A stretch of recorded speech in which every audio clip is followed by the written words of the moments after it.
A TV Ocimar entrevistou a atriz Aline de Castro com a peça teatral Amanhã Vai Ser Outro Dia, um tributo a Chico Buarque. Roda a vinheta e confira. Vai ser outro dia. Boa tarde a todos. Meu nome é Silvio Tadeu, me sentindo aqui o bendito fruto entre as mulheres. Eu estou aqui no Teatro Ruth Escobar, Sala Miriam Muniz. Eu estou aqui com a... Aline de Castro. Com a... Miranda Caê. As duas são atrizes. E eu estou aqui com a... Isabela Dias, diretora da peça. Diretora da peça, Isabela. Vamos estrear aqui, dia 9, o espetáculo Amanhã Vai Ser Outro Dia. A gente vai bater um papão a respeito deste espetáculo, tá? Que ele traz gratas lembranças. A primeira delas é a lembrança de 80 anos do compositor, do nosso mestre da música, Chico Buarque de Holanda. A segunda grande lembrança, né? A gente jamais esquecer, principalmente nós artistas, em que aqui no Teatro Ruth Escobar, na época da ditadura, atores e atrizes foram espancados durante o espetáculo Roda Viva, também do mestre Chico Buarque de Holanda, né? E agora Chico volta glorioso no espetáculo Amanhã Vai Ser Outro Dia, né? Pelas mãos aqui dessas três mulheres.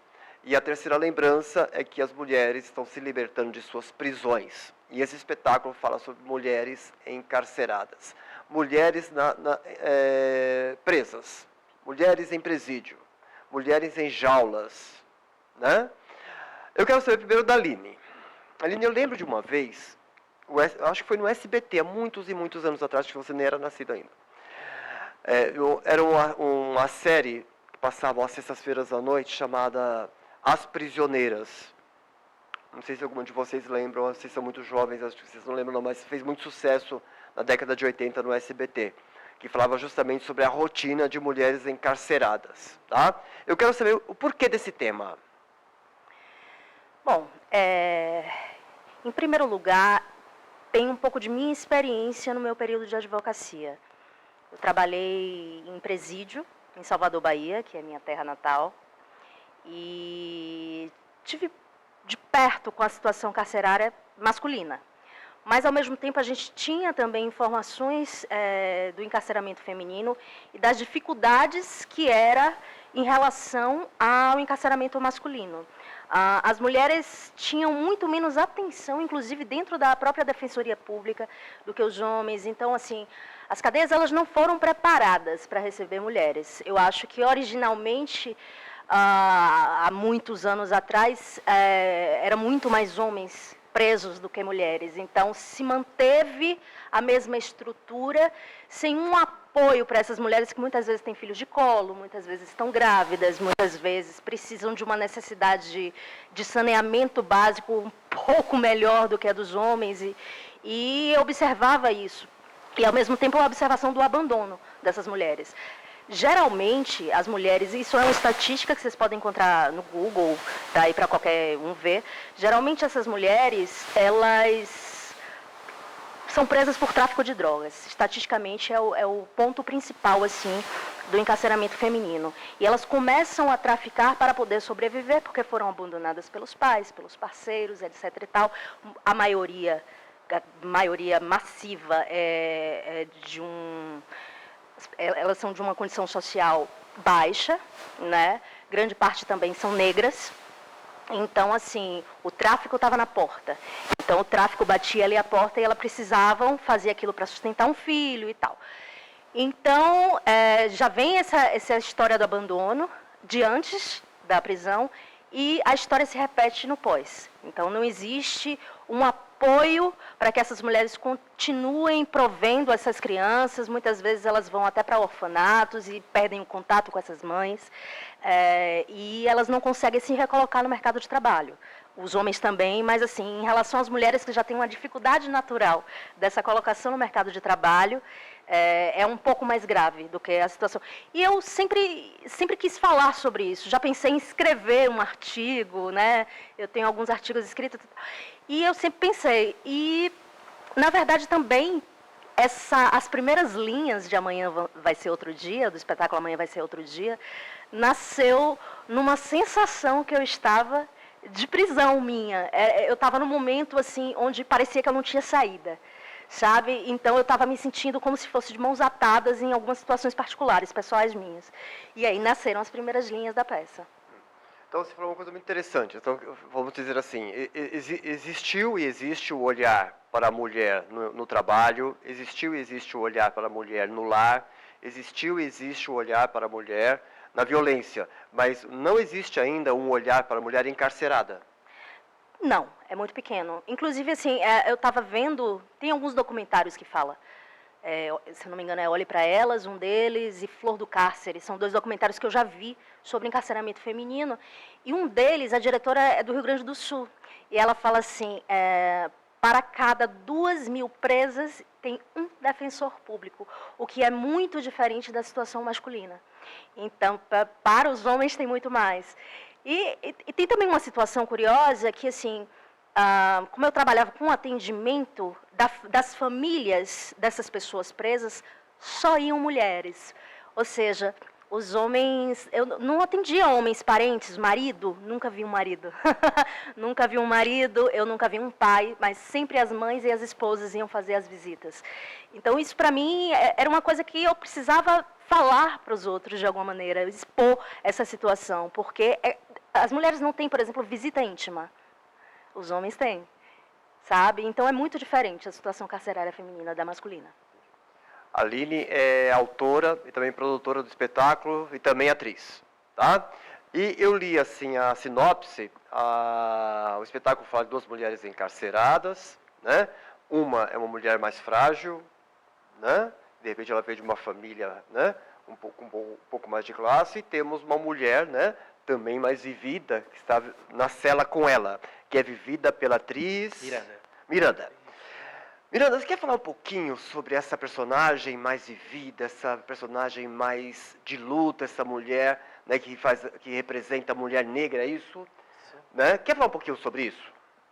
E lembrando uma coisa, né, nós estamos no mês, eu não posso deixar de falar isso, nós estamos no mês da consciência negra, né? Eu acho também o espetáculo vem dialogar com isso, né? Olha aí, Aline, o espetáculo vem dialoga com isso. A Beatriz Romani, ela é uma personagem que ela veio de uma família na verdade, ela só tinha a mãe dela, né? Ela e a mãe dela moravam num cabaré quando ela era criança, o Casablanca Petit Cabaret. E lá foi onde ela aprendeu a ler, foi onde ela teve contato com arte, foi onde ela teve contato com filosofia, sociologia, e também foi onde ela teve contato com essa vivência muito diferente, né? Que não é uma vivência onde é vista num lugar mais de família tradicional, né? E ela traz essa vivência, traz todos esses lugares enquanto uma mulher artista, né? Porque ela é atriz também, ela traz essa experiência, essa vivência da mãe, né? Que a mãe ela é uma figura do mundo para ela, da Beatriz, e ela é uma mulher que traz essa malandragem, né, que traz essa energia e que também tem esse lugar da espiritualidade, porque a mãe de Beatriz, ela veio de uma família cigana. Então, a Beatriz, ao longo da peça, ela experimenta muito além dessa experiência, dessa vivência, ela traz muita espiritualidade, ela traz muita intuição, traz muita magia, que é uma coisa também que é muito importante na figura dessa personagem, né? No momento onde ela enxerga Carolina, que é aquela outra personagem, ela encontra ali, naquela mulher, naquela figura, um conflito estrutural, principalmente, né? Porque a vivência da Beatriz, ela reconhece, né, ela tem esse reconhecimento que a vivência dela não só é individual, mas também é estrutural. Ela reconhece, dentro de várias coisas que ela trouxe, bem antes de estar na cadeia, bem antes de estar naquela situação, de que ela precisou se virar bastante na vida, né? Não só em momentos na infância, mas também na fase adulta. E quando ela enxerga Carolina, antes de conhecer a história dela, ela traz esse lugar muito mais de entender, olha, meu amor, o que você está fazendo? Tá, eu entendo. É uma situação, nós estamos aqui em cárcere, mas ela enxerga a estrutura daquela mulher. Ela reconhece a vivência que ela não reconhece em si, naquele lugar, né? E a partir do momento em que essas mulheres elas se conhecem, elas se entrosam, é ali que Beatriz ela vai compartilhar um pouco da vivência dela, e não só essa experiência, mas também um tanto quanto da espiritualidade, das verdades que ela reconhece na vida. Mas é um momento onde também elas se encontram, né? São duas mulheres muito diferentes, que passaram por situações completamente diferentes, mas elas têm uma coisa em comum, elas estão presas. Então, a partir do momento que elas se reconhecem nesse lugar, é que a peça se desmonta. Aí chega Chico Buarque de Holanda, né, que foi um compositor que sempre lutou pela liberdade, seja pela nossa democracia, seja pela nossa liberdade artística e também pelas mulheres, né? Esse homem gravou muito sobre mulheres, tanto que assim, o nome das personagens remetem, né? São duas canções de Chico. Então, assim, é impossível, acho, falar sobre mulher brasileira e não falar sobre Chico Buarque de Holanda. Como é que Chico Buarque bateu na porta de vocês? Ou vocês bateram na porta? Eu gostaria muito de bater na porta do Chico. Enfim, desde muito criança que eu ouço o Chico Buarque em casa. Minha mãe tem ainda, enfim, estou herdando, hein, mãe? Minha mãe tem muitos discos de Chico, então, assim, é um repertório que, para mim, é muito comum aos meus ouvidos, né? Eu já fiz um show com repertório de Chico, porque a gente também é cantor, é um musical, né? E na verdade, eu estava ouvindo uma música específica, que era Deus lhe pague.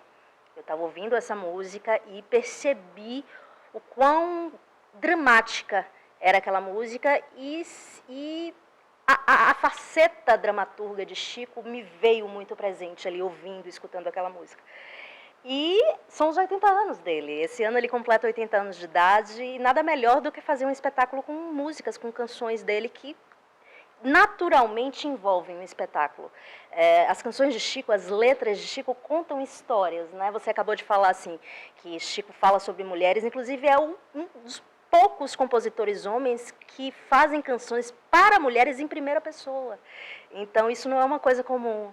E aí casa muito bem com essa história que a gente está querendo contar. E, musicalmente, eu adoro. Pessoalmente, eu adoro. Não, a escolha foi muito feliz mesmo, né? Porque o Chico é um dos poucos compositores também que assumem, talvez ele e o João Bosco assumem, que eles criam com o lado feminino deles. O Chico Buarque assume isso sem problemas nenhum, né? Então nós temos aí, por exemplo, Bárbara, né, que fala sobre o amor de duas mulheres, né? A própria ópera do Malandro, eu acho que a protagonista é a Geni, não é o malandro, é a Geni. Nós estamos falando sobre uma mulher, né? Mas muito bem, serviço. Amanhã vai ser outro dia, estreia dia 9 de novembro, às 19 horas, domingos às 19 horas. Só os sábados. Só os sábados. Isso, estreia dia 9 e permanece aos sábados de novembro até o dia 30 de novembro. Até dia 30 de novembro. Tá? Ingressos à venda? Ingressos à venda aqui na bilheteria do Teatro Ruth Escobar e também pelo Simpla. E no nosso Instagram também tem o linkzinho do ingresso. Sim, @amanhã vai ser outro dia. Ótimo, perfeito. Então, assim, eu quero convidar meus amigos artistas, mulheres, né, simpatizantes da causa, né, teatral, feminista, feminino, como se diz hoje? Como? Né, feminista, né? Feminista, né? Feminista que veio assistir, sim, amanhã vai ser outro dia, inclusive os simpatizantes da nossa MPB, né, da história da nossa música. Que vocês vão encontrar muitas músicas históricas de Chico Buarque, que remetem assim a fases, né, do povo brasileiro. Tá? Tá feito o convite. Isabela, como é que foi arrancar das duas atrizes, essas mulheres presidiárias? Olha, eu acho que para começar, fazer esse projeto diz muito sobre o que é resistência, quando 3 mulheres se unem para pegar um texto forte como esse e resolvem resistir a tudo o que a arte faz de transgressor e a gente está ali lutando para isso, para fazer acontecer. Então, eu acho que a resistência começa aí. Quando a questão é sobre liberdade, o que sempre me veio à mente antes de começar o estudo dessa peça e entender um pouco o que é a liberdade é: estamos de fato livres? Será que é uma sociedade livre? Nós, enquanto mulheres, somos livres? E eu acho que a união dessas duas, apesar de vivências muito diferentes, vem pela dororidade e não sororidade. A dororidade é quando você se une a uma outra mulher, se une a uma outra pessoa através da dor. E eu acho que nesse momento, a Beatriz sente uma empatia, entende, consegue ler a Carolina, não por ela ser igual ou ter a mesma vivência, porque são completamente diferentes as vivências, mas pela dor que a Carolina passou, de ter tido um relacionamento completamente abusivo, violento, entender que muitas mulheres passam por isso, e ter empatia por essa dor, e conseguir se enxergar na Carolina. Apesar de não ser a Carolina, não ter a vida da Carolina, não ter os privilégios da Carolina, ela consegue simpatizar. Então, eu acho que para mim não foi difícil alcançar esse lugar nas duas, porque enquanto mulheres, nós sabemos as nossas dores, e a gente consegue enxergar uma dor da outra, apesar de não ter vivido, a gente consegue enxergar. E trazer essa questão para o campo da arte, para mim agora, é muito substancial, assim, é muito urgente que a gente fale sobre isso. Não estamos falando sobre essas mulheres que são presas e por que elas são presas e o que elas fazem quando são soltas. A gente não fala sobre isso na sociedade. Como a Aline trouxe dados aqui e números para a gente pensar, quando a gente vê uma mulher na delegacia presa por mais de 48 horas, mais de uma semana, né, que não é por lei permitido, mas que assim acontece, a gente vê o descaso com essas mulheres. A gente vê que ainda temos, sim, um patriarcado que domina, sim, um machismo que domina, sim, uma misoginia que domina. A gente entende que a lei está na mão dos homens, não das mulheres, não nas nossas mãos. Então, a gente ainda está lutando pouco a pouco por pequenas migalhas que a gente ainda tem conquistado, mas que são muito pequenas perante o que a gente precisa, de fato, que é a dignidade. Em qualquer situação, precisamos de dignidade. E ali a gente coloca duas mulheres que têm duas vivências completamente opostas, mas que ainda assim estão na mesma situação, porque são mulheres. Não depende o que elas viveram antes de estarem ali, porque ali elas estão no mesmo âmbito. E aí, durante a peça, vocês vão descobrir o que acontece com elas. Quero agradecer esse elenco lindo aqui de mulheres guerreiras. Hoje, inclusive, estou entrevistando elas numa quarta-feira, dia de Yansan. Né? Dia de Yansan, essas três guerreiras estão levantando esse espetáculo assim, né? Sem patrocínio, como sempre, né? Como sempre. Sim, por enquanto. Por enquanto, que eu tenho certeza que vai arrastar patrocinadores. Gente, muito obrigado ao Cimar TV pelo espaço concedido aqui para as meninas, viu? Esperamos vocês dia 9. Obrigado e até lá. Muito obrigada.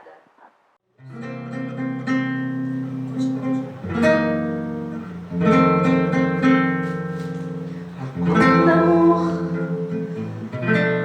eu tive um pesadelo agora.